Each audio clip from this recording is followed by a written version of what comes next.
This episode of TechNewsDay is sponsored by Stitch Fix and by Mack Weldon. What's up, gamers? Hello.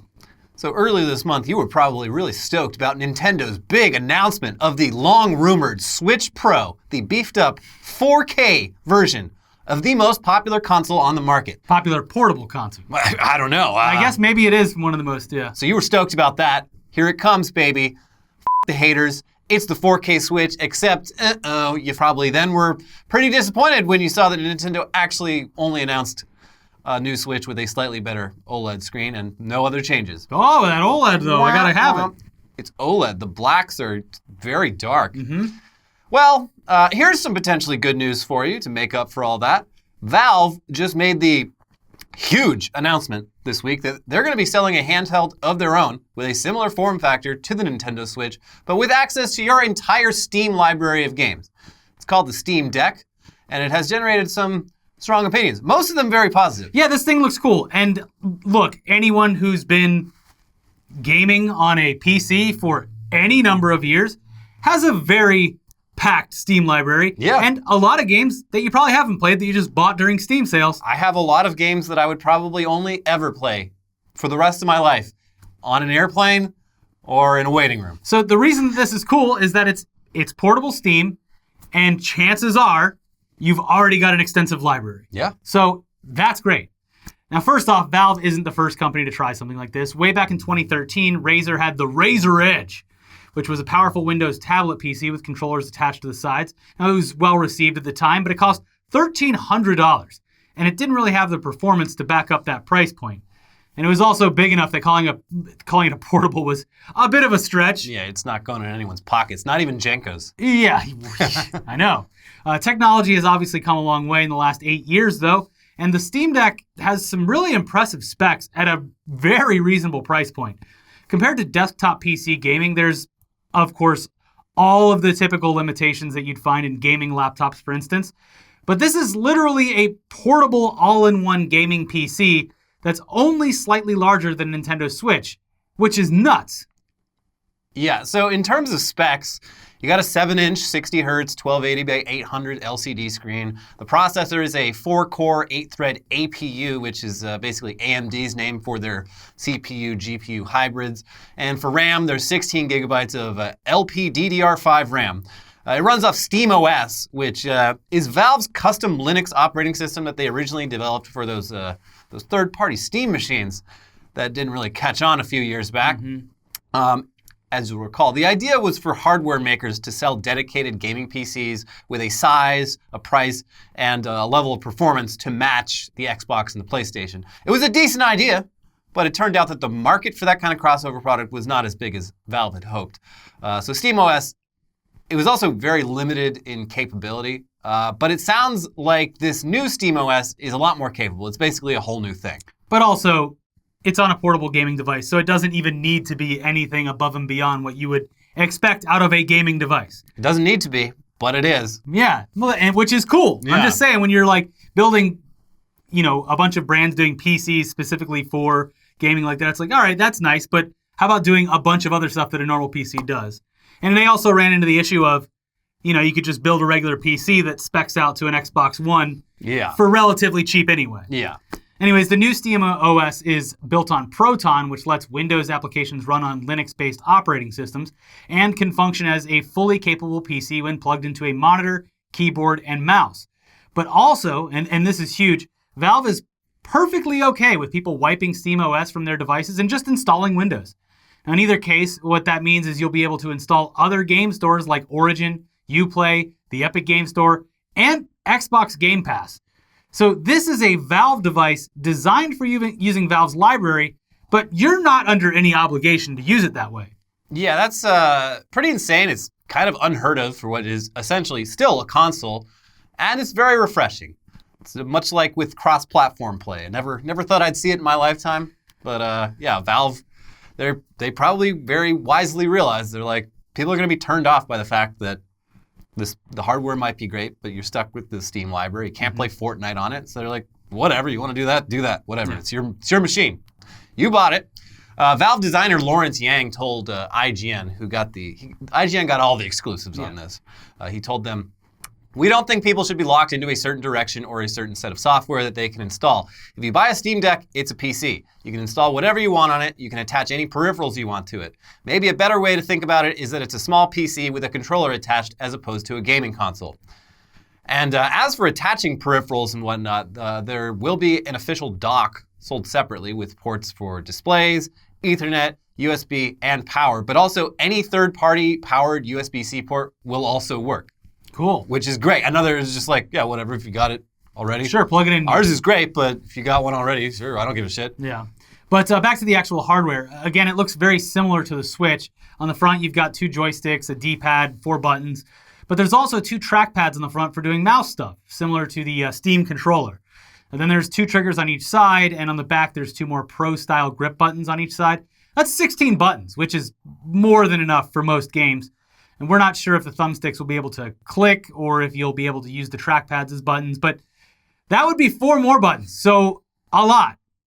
You're not going to run into too many issues here. Yeah, not going to... Especially because a lot of games have controller remapping specifically on the Steam library. Yeah, and they said the controller mapping is going to be super easy, which you would assume. Plus, as you could expect, the screen is touchscreen. Yeah. So that would make things a lot more intuitive for a lot of games out there. Yeah. And that's all great, but, how does this thing actually run? Well, we don't know. But based on what IGN has said about their hands-on preview of the Steam Deck, it runs pretty well. You won't be playing anything at max settings, but it sounds like most games can comfortably run at standard or even high graphic settings, and that includes like games that came out this year. A big reason for this is also one of the biggest complaints, though, about the Steam Deck, that 1280 by 800 resolution. That's a lot fewer pixels to have to render compared to like 1080 or 4K. So the relatively weaker hardware can really punch above its weight at that resolution. That's the trade-off.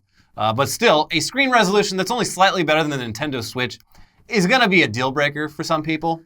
I mean, I can't imagine. You're holding it in your hands. Yeah. It's 7 inches. It's front of you. Like, if you're holding it up to your face, yeah, you're going to notice some problems with it. That's the thing is like the Switch, not perfect, but the fidelity of the graphics when you're traveling with it is exceptional. Yeah. It's great. And yes, you're going to have to make some sacrifices because you're playing whatever Steam game you want in your hands on an airplane or a bus or a subway. It makes a lot of sense. It's a handheld gaming PC. Yes, and you're going to be sacrificing performance if you upscaled the graphics. So like they're doing what is right for this specific platform. Yeah. Now other complaints we've seen have been about the button placement on the front, which does look maybe a bit odd and uncomfortable, but IGN didn't say anything to back that up. And another critique that's probably a lot more valid, but also kind of inherent to this kind of product, is that repairs are going to be a real pain in the ass. Yeah. At least with the Switch, you can replace your Joy-Cons when they inevitably start drifting, even though that's extremely frustrating. I've been through 3 sets now since I've had it. Have they acknowledged that it's even a problem yet? I think if it's under warranty, you can send it in and get some. I'm not sure. Yeah. I just like if a Joy-Con thing goes on sale and it's like, it's not that annoying, but it's annoying enough, especially if you're playing a precise game. So I haven't done the ship back thing. Because at least the first time it's like, I've shipped them back for replacement. Now I can't play it. Yeah. Anyways, there's also the battery life, which is 2 to 8 hours, depending on what you're playing. Cyberpunk, probably 2 hours. Binding of Isaac, probably 8 hours. Yeah. So, I mean, as everyone already does, keep a power brick in your bag. Yeah. You'll be good to go.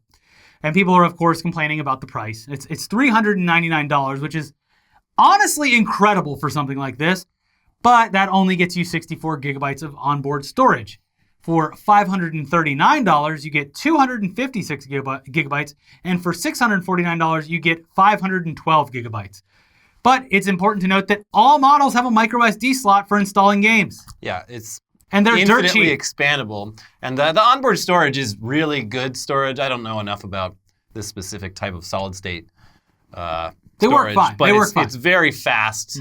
It is. Yeah, it is annoying that it's tiered like that, like the way iPhones are. It's like, why does it cost this much to have marginally more space? But it's for people that don't really care and just want to not have to worry about an SD card. But yeah, I mean, just like the Switch, micro SD card, you can get those for real cheap now. And you could literally make your own little game cartridges with this is games A through C on this little one or whatever. Game cartridges that you can accidentally swallow just by breathing into. They don't make them nasty tasting like the Switch. No. So yeah, regardless of whether this Steam Deck is something that we're personally in the market for, with me, I think probably not. But also, it's one of those things that if I had like more fuck you money lying around, I totally would get it. If we were traveling like we used to, then I would probably get it. I just don't travel very much anymore. Yeah, I don't really have a use for it. And Magic the Gathering Arena is available on the phone, so I just use that. Yeah, the only game you play. It's the only I've tried. I even restarted Cyberpunk, and I was like, nope, I cannot get into playing a fucking game right now. Yeah. But regardless of how you feel, it does seem like a really impressive product that Valve spent a lot of time carefully developing. Like Valve doesn't release stuff on a whim. Have you seen the greatest name for this device? No. The Gabe Boy. That's good. Yeah, it's good. The Gabe Boy. Mm-hmm. So this doesn't come out until like around Christmas time. So it's going to be a little while before we get like a better idea of just how well it actually runs. But we got to imagine Nintendo is probably shitting their pants just a little bit right now. I don't know. Nintendo's all about exclusives. They are, and that's how like the hardcore Nintendo army are all about that. But like Steam also has a massive library of like similar sort of like old school looking games. Yeah. Look, you're not wrong. I just don't think Nintendo's worried. Between Zelda, Smash Brothers, and Mario, they're like, look, we don't care. And that wheel. Yeah. Getting in shape with the wheel. Is it motion tracking, this Steam? Oh yeah. I forgot to mention that. It does have this feature where like they didn't go into it too much, but it's like if you're playing a first-person shooter. Yeah, this is funny because this is how like when you're a little kid and you're playing video games, you just like naturally sort of like turn the wheel. Like now that actually has an effect on movement in the game, which is interesting. I can see I can see that either being super annoying or something that you get so used to that you're now unable to play on any other machine. But that's pretty interesting. I don't know how capable it really is, like beyond slight movements, but probably not going to be a lot of like rhythm games and workout games on there. That's the thing, is like the Nintendo Switch is very loud. What they need to do is put LEDs all over this thing so that people on a plane know you're playing the Steam Deck. That guy's playing a Nintendo. Yeah, because the whole plane is lit up from your seat. Yeah. Mm-hmm. But what do you think? Have you already placed your pre-order? Are you one of the Nintendo weirdos who by default hates this? Stay out of my territory. Or are you an insecure PC Master Race gamer who thinks that this is just for casuals who need to stay off my playground? Sound off in the comments below. Look, the Switch, I traveled recently. I used it for two things, as always. Donkey Kong and Binding of Isaac. Binding of Isaac will be on here, but I already have it for the Switch. Yeah. But it's great to play Donkey Kong Country or whatever else. Switch has good games. I bought Mario Golf, and I've played a couple rounds. It's not my favorite thing, but I bought it so me and my wife could play against each other. It's fun. I don't think it's worth $60 fucking. It's the first game I've paid full old game price for in a long time, and it was like I was like, okay, but it's like a fun game that my wife. It felt so weird paying full price for something, and it really isn't worth it. It isn't. Well, the donkey video is very funny. Did you see it? About Mario Golf? Yeah. No, I haven't seen it yet. I'll have to watch it. It's one of his finest works. It's one of the dumbest videos he's made. Okay. Did you see the Means TV video where they go through this was Mario Kart, I believe, but they go through each character and assign their political spectrum? It's great. No, that sounds great. Yeah, I'll show you after the video. You'll find it. Anyways, moving on now to some Amazon news. It's not enough that Amazon works its employees to death, doesn't pay taxes, and is clearly in need of antitrust regulation. They've also made life hell for a lot of women and young girls whose parents made the horrible mistake of naming them Alexa before that name was entirely associated with Amazon's Echo Assistant. That's what middle names are for. And it is pretty messed up that unlike Apple and Google, Amazon just went with an actual human name that people have like used forever for the word that you're supposed to shout at a machine. It's messed up. The BBC, they recently reported on this horrible phenomenon. Here's some examples from that article. Heather's, not her real name, teenage daughter Alexa received abuse from other children and even teachers because of her name as soon as she started secondary school. Quote, she started to not want to introduce herself because of the jokes and the backlash. She was and still is a child, yet adults thought it was okay to make a joke of her. It's devastating. The school was unhelpful and told her she needed to build resilience. Heather says it took a huge toll on her daughter's mental health. Ultimately, they decided to legally change Alexa's name. God. She's in a much better place now. We have cut off friends and moved her to a new school to allow a fresh start. The injustice will never leave her or us. Amazon must change the default wake word on its devices. There was clearly not enough ethical research into using Alexa. This is like a supervillain origin story. That's what I'm saying. Like, if you're unlucky enough for this, you're not going to battle Amazon. You have to go with your middle name, or you have to change your name. Legally change your name as a child. Like, it's fucking wild. Yeah, I mean, Alexa, like the app, like the speaker. Alexa. I'm sure that this extends to people with the name Alexis too, because it's close enough. Alexis, like Alexa. Yeah. I got some. There was a joke with a southern accent calling Alexis or something like that, and it picks it up. The Alexa device. Okay, Alexa. Alexa? Yeah, and it works. Here's more from that article. Charlotte, again, not her real name, says her daughter Alexa is only 6, but is already being picked on. It started in reception. Older children would say things like, Alexa, play disco. Other boys picked up on it and shouted commands at her. We were at the park the other day, and every single boy there was saying it to her constantly. She started clamming up. I think it's affecting her confidence. Adults make fun of her too. She said to me, I wish people didn't know my name. People buying these devices are unwittingly adding to the problem. 6 years. That's kind of the parents' fault.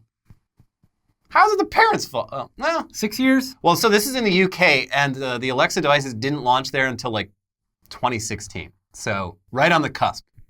Still, young enough to change their name and the kid would have no idea.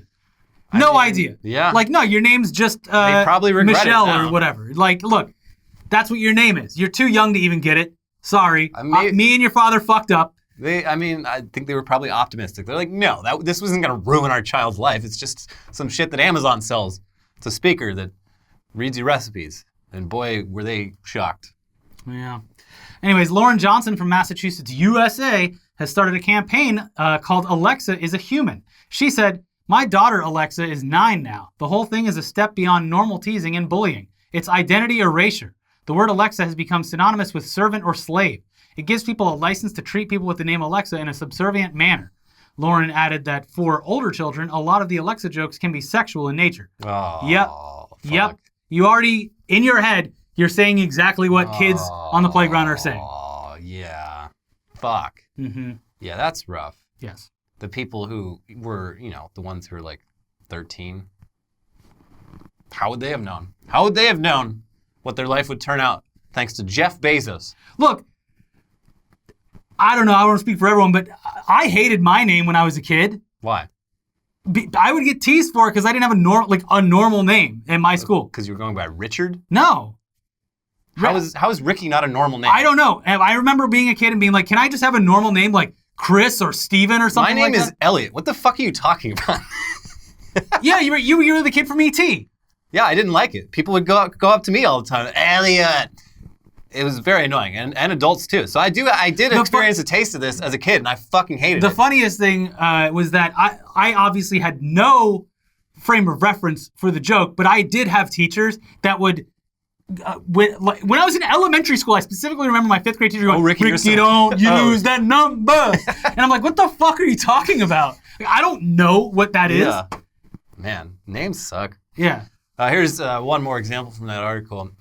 The issue also affects adults. Alexa lives in Hamburg, Germany, and suffers jokes both in her private and professional lives. If I do a presentation at work, as soon as I say my name, someone always makes a comment, she told the BBC. I think it's ethically unacceptable that a brand can hijack a human name and totally change its meaning. My name is my identity. I would encourage everyone who is called Alexa to fight for their name. It is Amazon who has to step back. I want to make it clear I'm not fighting for Amazon here. I think that Amazon should change the name. I'm just saying it's next to impossible. Well, I remember at the beginning when they first announced this, the Echo speaker, a big selling point, not a selling point, but like a quirk in their marketing was just like, yeah, so Apple makes you call it Siri. Google makes you say, okay, Google, but like, you can call this like any name. For example, I don't know, I'm going to call mine Alexa, and then so it was they marketed it as like you can call it anything you want, but everyone saw that ad and they're like, all right, so and also Alexa was set as like the default name. Nobody fucking changed it. So it's like I think they thought they were being clever. The problem is like, even if they change the name now, the taunting is not going to go away. It's going to take a decade for this to fizzle out. So the damage is done. Yeah.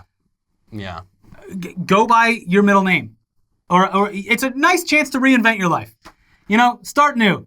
Yeah, but I mean, that's what that family in the first example did. They changed schools. Like, they're smart. They cut people out of their lives. Smart. They did it. Over the name of a smart speaker. We have a mutual friend who's a big Star Trek nerd, and he calls his Alexa device computer, and it works. Yeah. Computer, change the... Like, I live in Star Trek. It's cute. Whatever makes you happy. Yeah. And you know what? Good for him, because he's not perpetuating this stolen name. This name erasure. Stolen Alexa valor. Uh-huh. But look, it obviously sounds incredibly annoying. I get it. I empathize with them. I'm just saying, the damage is done. Yeah. It sucks. It really does. Amazon basically intentionally made women and girls around the world have to experience what Michael Bolton in Office Space deals with, but even worse, because that's a fictional character.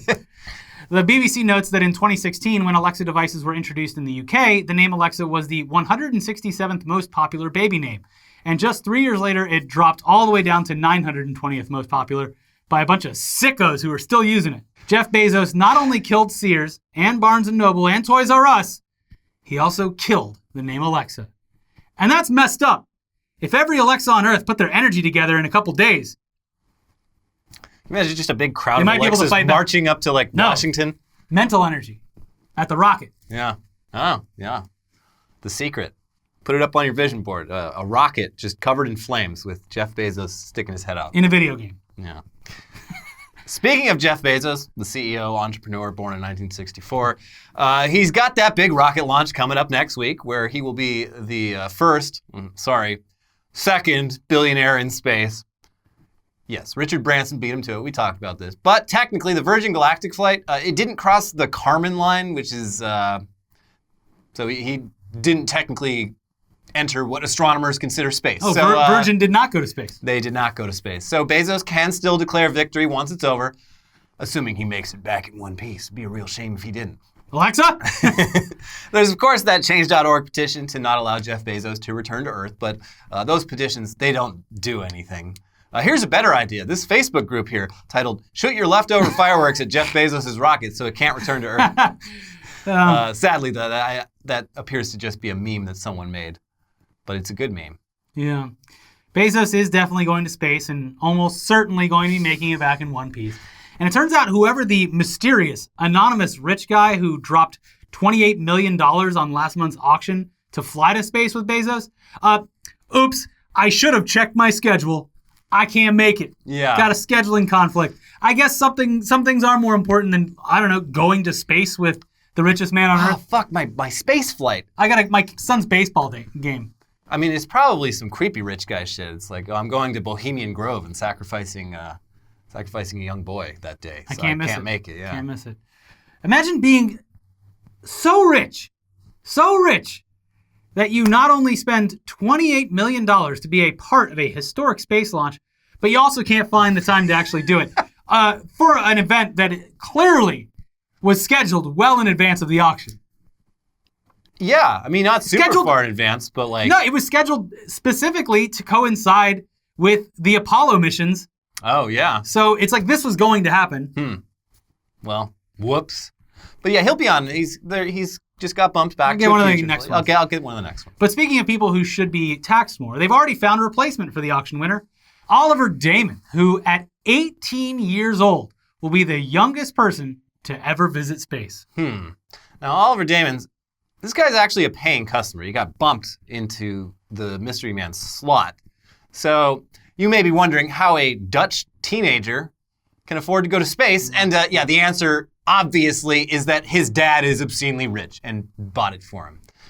Oliver Damon's father is Joost Damer or Joost Damer. I don't know, it's Dutch. But he's a big hedge fund guy who paid what's assumed to be millions of dollars to send his son to space for a few minutes. The exact price hasn't been revealed, but yeah. They're saying this rocket might blow up. Look, this is going to be, quicker than anyone imagined, the first Generation Z in space. First Zoomer in space. Holy shit. First Zoomer. It's going to dab in 0G. Zoomers and boomers. Yeah. Yeah. So anyway, it's Bezos, his brother, and this teenager from the Netherlands whose daddy bought him a trip on a rocket. But what'd your dad get you? But rounding out the flight, in addition to those three, is a non-paying fourth guest who actually deserves to see space and will be the oldest person to ever go. It's 82-year-old Wally Funk, a female aviator who trained for spaceflight way back in the 60s but never had the chance to actually do it. So good for her. Very exciting. Mm-hmm. But we also have to assume that her presence on this flight also functions as a sort of insurance policy. It's a way to, at the very least, make people feel bad for wanting the rocket to explode. Like, oh, you want to kill this little old lady? No. This woman who achieved so much, you want her to blow up? It is the same thing we made a joke about the Alexa thing, and the people are making jokes on change.org. If something happens with this, it is absolutely no one's fault except for the people who work at Blue Origin and specifically Jeff Bezos. I don't know. A lot of witches out there might disagree with you. Look, maybe this lady's a witch. We don't know. She's not a witch. She's a accomplished female aviator. Mm-hmm. She ran the FAA. She's got like 1 million flight hours. She was going to go to space, but NASA said, no girls allowed. No, we're sending a female teacher instead. You'll be on the next one. Jesus. And then that blew up. Yeah. Yeah. Very sad. Anyways, yeah, there's your space news. We do have a lot more news coming up for you. But first, a word from this week's sponsor, starting with Stitch Fix. Shopping for new clothes can be time-consuming, tedious, and expensive. Fortunately, Stitch Fix makes it easy to find clothes you love. Stitch Fix offers clothing hand-selected by expert stylists for your unique size, style, and budget. Every piece is chosen for your fit and your life, and it's the easy solution to finding what makes you look and feel your best. Try on pieces at home before you buy, keep your favorites, and send back the rest. Stitch Fix has free shipping, easy returns and exchanges, and a prepaid return envelope is included. There's no subscription required, so try Stitch Fix once, or you can even set up automatic deliveries. You'll pay just a $20 styling fee for each box, which gets credited towards pieces that you keep, and there are no hidden fees ever. Stitch Fix has styles and clothing to fit any occasion for women, men, and kids. They ship all over the US and the UK as well. Get started today at stitchfix.com/newsday and you'll get 25% off when you keep everything in your fix. That is stitchfix.com/newsday for 25% off when you keep everything in your fix. stitchfix.com/newsday. And this episode is sponsored by Mack Weldon. Kick your summer off in style with the brand that's reinventing men's basics. Mack Weldon is so much more than just underwear. Their full collection includes t-shirts, polos, button-ups, shorts, pants, swims, and so much more. With light and breathable fabric technology, Mack Weldon keeps you cool and comfortable all summer long. From work to working out, happy hour to playing with your kids, Mack Weldon has men's essentials for whatever your day includes. We always talk about how comfortable Mack Weldon sweatpants are. I'm wearing them right now. I got my undies on. But yeah, it's summertime, and their sweat shorts and their active shorts, they're literally essential if you want to keep cool and comfortable out in that insane heat. Yeah, dive into Mack Weldon's swim line with trunk and board short options that are quick to dry, and they have 4-way stretch fabric. When you're not in the pool, Mack Weldon's new Maverick Tech Chino short and Radius short are the perfect additions to your summer wardrobe. They'll keep you comfortable so that you can confidently power through your most active days. Mack Weldon, they also have a free loyalty program called Weldon Blue. Level 1 gets you free shipping for life, and once you reach Level 2 by spending $200, you'll get 20% off every order for the next year. Stay cool this summer and look great doing it with all new collections of men's essentials from Mack Weldon. For 20% off your first order, visit mackweldon.com/newsday and enter promo code NEWSDAY. That is mackweldon.com/newsday, promo code NEWSDAY for 20% off. Mack Weldon, reinventing men's basics. Back to the news now. So you remember a little while back when we talked about how the FBI and its counterparts in a bunch of other world governments had successfully tricked criminals around the world into using encrypted phones that were essentially just FBI listening devices? It was brilliant. The use of encrypted phones, specifically designed for and sold to organized criminals, had been a major roadblock to law enforcement for years. So they just made their own, and they managed to get thousands of criminals to buy them and use them. When the truth about these phones was revealed along with mass arrests in multiple countries, not a lot of specific information about the phones themselves was provided. But since then, people have managed to get their hands on these phones, usually by accident. Turns out a lot of original owners of Anom encrypted phones decided to just sell their devices once the jig was up. And a lot of unsuspecting buyers ended up with some very weird phones that aren't capable of a whole lot. And the folks at Vice's Motherboard managed to get their hands on one of these phones after a buyer accidentally purchased one. So let's read from what they found. The sleek black phone seems perfectly normal. Unlocking the Google Pixel 4a with a PIN code reveals some common apps: Tinder, Instagram, Facebook, Netflix, and even Candy Crush. But none of those apps work, and tapping their icons doesn't do anything. Resetting the phone and typing in another PIN opens up an entirely different section of the device with a new background and new apps. Now in place of the old apps sit a clock, a calculator, and the device's settings. Clicking the calculator doesn't open a calculator, it opens a login screen. Enter Anom ID and a password, the screen reads. Hidden in the calculator is a concealed messaging app called Anom, which last month we learned was an FBI honeypot. On Anom, criminals believed they could communicate securely with the app encrypting their messages. They were wrong. An international group of law enforcement agencies, including the FBI, were monitoring their messages and announced hundreds of arrests last month. International authorities have held press conferences to tout the operation's success, but have provided few details on how the phones actually functioned. When booting up the phone, it displays a logo for an operating system called Arcane OS. Very little information is publicly available on Arcane OS. It's this detail that has helped lead several people who have ended up with Anom phones to realize something was unusual about their device. Most posts online discussing the operating system appear to be written by people who have recently inadvertently bought an Anom device and found it doesn't work like an ordinary phone. After the FBI announced the Anom operation, some Anom users have scrambled to get rid of their device, including selling it to unsuspecting people online. The person Motherboard obtained the phone from was in Australia, where authorities initially spread the Anom devices as a pilot before expanding into other countries. They say they contacted the Australian Federal Police, or AFP, in case the phone or the person who sold it was of interest to them. When the AFP didn't follow up, the person agreed to sell the phone to Motherboard for the same price they paid. They said they originally bought it from a site similar to Craigslist. Besides Arcane OS, the phone has a few other interesting features and settings. Ordinarily, Android phones have a setting to turn location tracking off or on. There appears to be no setting for either on this device. The phone offers PIN scrambling, where the PIN entry screen will randomly rearrange the digits, potentially stopping third parties from figuring out the device's passcode if watching someone type it in. The status bar at the top of the screen includes a shortcut for what appears to be a wipe feature on the phone, with an icon showing a piece of paper going through a shredder. Users can also set up a wipe code, which will wipe the device from the lock screen, and configure the phone to automatically wipe if left offline for a specific period of time, according to the phone's settings reviewed by Motherboard. Yeah, I mean, it sounds like a pretty good trap device. Yeah, not really useful if you're just trying to buy a phone off Craigslist. Yeah, no, that would be upsetting. Google Pixel 4a. I've always wanted one of these. Oh, my other one just died. This will be great. Anyways, hopefully nobody is paying too much money for these phones on the secondhand market, because they're essentially useless unless you really want to just send messages directly to your FBI agent. Most of the typical functionality you'd expect from a smartphone, it's gone. And there doesn't seem to be any way at this point to turn an Anom phone back into a normal phone. But hey, let's say you're not a criminal and you aren't up to anything shady. You just want a phone that offers privacy and freedom. Well, great news. Because this week, a guy named Eric Finman, the self-described world's youngest Bitcoin millionaire, introduced the Freedom Phone. Thank you for your service. So Finman posted a video about the Freedom Phone to Twitter and other services with the caption, "Today I'm announcing the Freedom Phone. This is the first major pushback on the big tech companies that attacked us for just thinking different. Complete with its own uncensorable app store and privacy features. We're finally taking back control.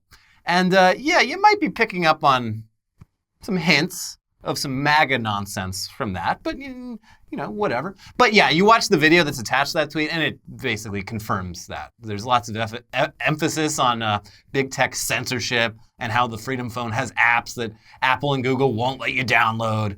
And there's other stuff in there about how Freedom OS blocks app tracking and keyboard tracking, which sounds great.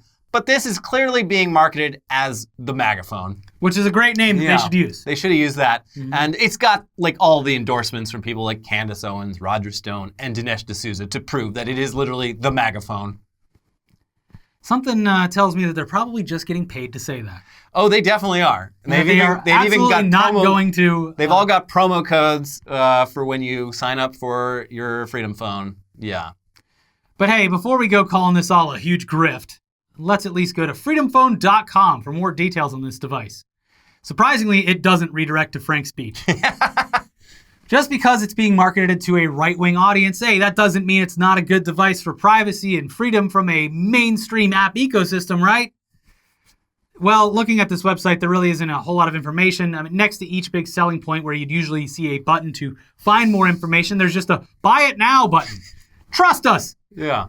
This website actually somehow has less information about the phone than the 2.5 minute video that's promoting it.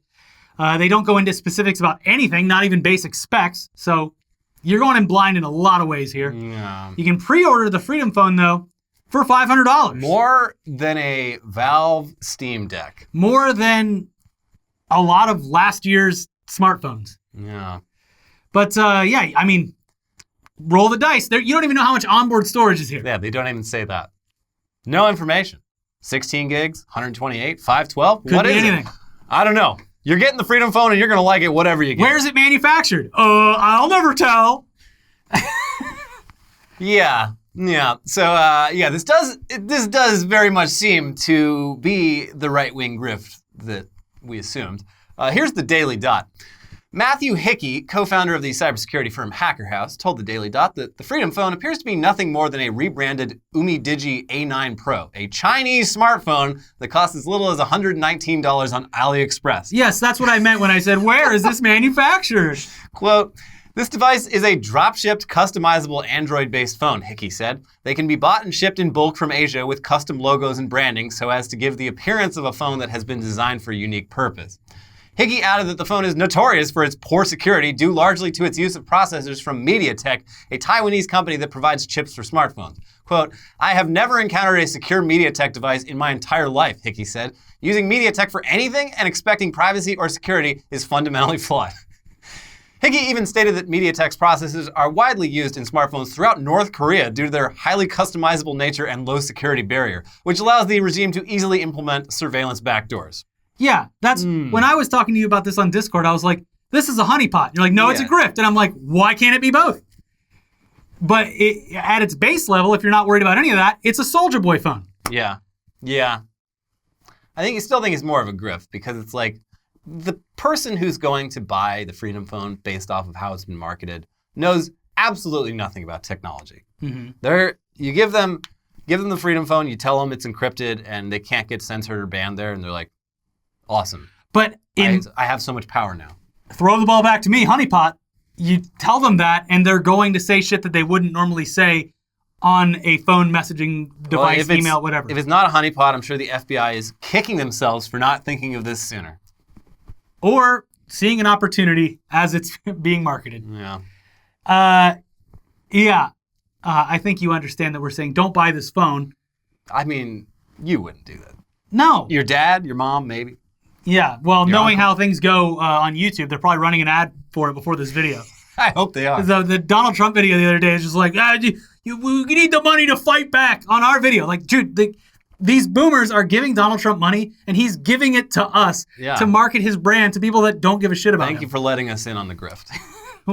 We're a proxy grift. Anyway, the fact that this Eric Finman, his promo video claims that no apps will be banned from the phone's Patri App Store, that also set off a ton of immediate red flags from people who pointed out the obvious. Such a store would likely be filled to the brim with malware. Yes. You're going to be a victim if you buy this phone. Yeah, I mean, if I'm a scammer, I'm getting excited for the Freedom Phone. Yeah, baby. Freedom for me to make a ton of money off a bunch of idiots. I made so many apps with the Freedom Phone, you should download all of them because Google doesn't want you to see it, Apple doesn't want you to see it. Download these apps. No surveillance, Freedom Phone. Way easier. Patri App Store. Easier to get boomers on this phone than the Jitterbug. Yeah. Here's the Daily Dot again. Other issues surround the Freedom Phone's App Store, known as Patri App. The company has not explained what protections, if any, have been put in place to ensure that malware is kept from being introduced. Quote, the Google and Apple app stores implement a rigorous code inspection process before making applications available. And whilst this is not foolproof, it helps prevent a wide range of common malware being loaded onto devices, Hickey said. The Freedom Phone offers an app store that promises not to censor apps, but has not made it clear how it will perform this vital process while keeping out malware. You just got to have faith. Our security is pray on it. It should be a shield with a cross. Faith-based security. Yeah, faith-based security. I love it. I love it. I'm so excited for this to come out. It comes out next month. Perfect. I can't wait to see the unboxing videos on. It better have an eagle that like flies across the screen when you boot it up. Yeah. Yeah. I'm so excited for the Freedom Phone. You and every government agency. Yep. But hey, it's a great grift. And speaking of grifts, another prominent figure in the crypto world, or at least formerly prominent figure, made the news this week when he appeared on Twitter for the first time in years to actually just shit all over the crypto world. Jackson Palmer, the guy who created Dogecoin, has been out of the crypto game for a long time after creating Dogecoin as a joke back in 2013. So it must have been surreal for him to see this dumb thing that he did 8 years ago get so wildly popular earlier this year. He's also believed to have sold most of, if not all of his Dogecoin before the insane exponential growth, which may have influenced his opinion on all this, but here's what he said this past week. I am often asked if I will return to cryptocurrency or begin regularly sharing my thoughts on the topic again. My answer is a wholehearted no, but to avoid repeating myself, I figure it might be worthwhile briefly explaining why here. After years of studying it, I believe that cryptocurrency is an inherently right-wing, hyper-capitalistic technology built primarily to amplify the wealth of its proponents through a combination of tax avoidance, diminished regulatory oversight, and artificially enforced scarcity. Despite claims of decentralization, the cryptocurrency industry is controlled by a powerful cartel of wealthy figures who, with time, have evolved to incorporate many of the same institutions tied to the existing centralized financial system they supposedly set out to replace. The cryptocurrency industry leverages a network of shady business connections, bot influencers, and pay-for-play media outlets to perpetuate a cult-like get-rich-quick funnel designed to extract new money from the financially desperate and naive. Financial exploitation undoubtedly existed before cryptocurrency, but cryptocurrency is almost purpose-built to make the funnel of profiteering more efficient for those at the top and less safeguarded for the vulnerable. It continues, cryptocurrency is like taking the worst parts of today's capitalist system, e.g. corruption, fraud, inequality, and using software to technically limit the use of interventions, e.g. audits, regulation, taxation, which serve as protections or safety nets for the average person. Lose your savings account password? Your fault. Fall victim to a scam? Your fault. Billionaires manipulating markets? They're geniuses.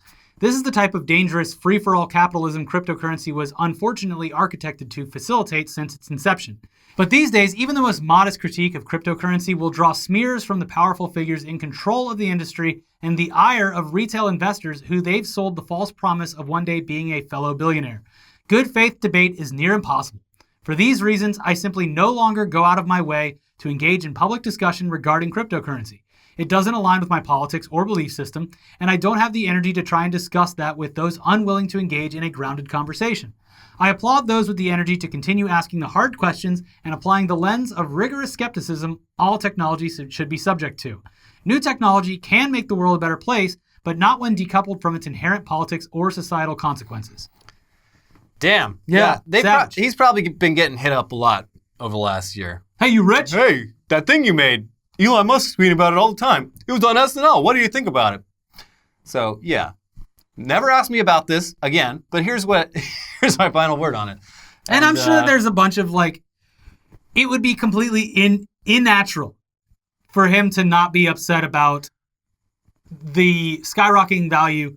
Sure, but obviously he must be kicking himself over it. But also it's just why is this dumb fucking thing I made that was never intended? Exactly. This was literally a joke about how circa 2013-ish, just tons of shit coins started flooding the market. This guy was like, look at that, it's on a NASCAR. Yeah. Well, my work here is done. Well, see ya. Reddit loves it. But anyway, there you have it. I mean, if you're heavily invested in crypto, you probably strongly agree with everything he just said. And if you've been burned bad by crypto, you probably agree with it. But regardless, it is kind of crazy hearing the creator of one of the most popular cryptocurrencies just slamming the entire crypto ecosystem as a cult and a scam. And this is where we would usually say, but what do you think? But we know that you're already several paragraphs into your response down there. So carry on. And we're in the comments trying to find those various Internet Today Hello, accounts. it is me, Internet Today. I have a new love coin crypto, for you. yeah. It is me, pinned comment, Internet Today. It's literally literally says pinned comment. Yeah. But they'll change I'll ban them from the channel, and they'll change a 0 to an O, or whatever. It's so good. Yeah, or it's I hate it, but it's great. I admire their resilience. We're saying to you again, if you see us down there promoting cryptocurrency, it's not us. Not us. But you know that. You're smart. Anyways, make sure you watch our most recent videos over here. We got one about how look, he's not going away. We'll say that much. And then also a new episode of Weekly Weird News. And we'll be back with some more videos for you, so stay tuned for that. Hit the subscribe button, hit that like button, and we'll see you soon. Bye-bye. Bye.